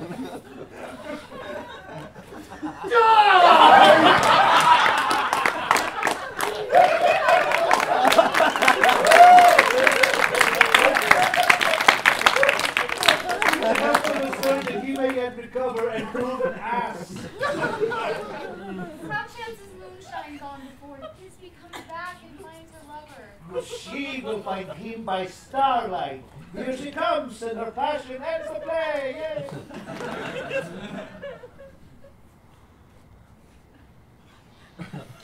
Asleep, my love?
Indeed, that wall is down that parted their fathers. Will it please you to see our exposition or our Bergamas dance? No, never excuse, sir. When all the players are dead, there need none to be blamed. But come, your Bergomask, let your epilogue alone. Holy dance!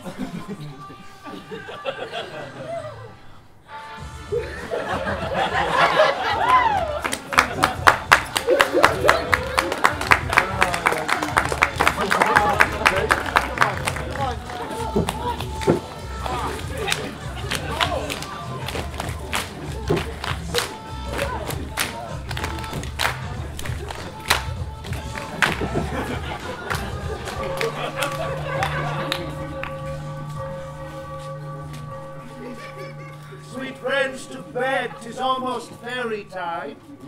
Lovers to bed, a fortnight hold we these solemnities, and each night a new jollity. You want a new play every night for the next 2 weeks? Oh! Whoa! Have you heard of Hedwig and the Angry Inch?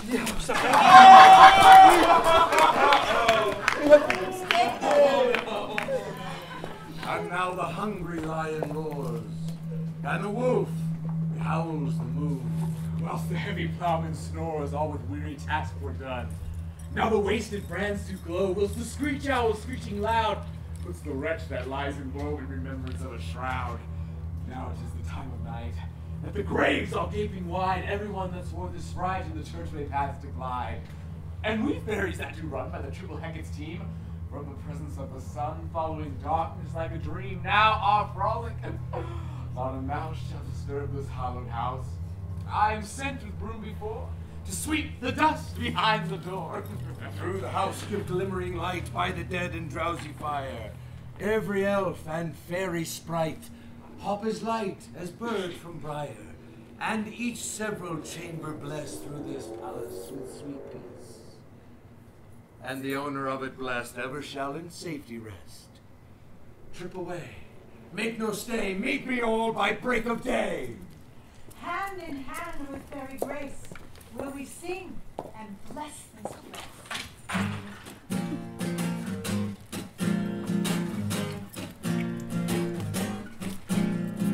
Now until the break of day, through this house each man stray, to the best right hand we, each fire shall bless the feast. And these who there create, ever shall before the sun, to tell all the love stream, and the true love in thee. Can I just have one more moon dance with you, my love? Can I just make some more romance with you, my love?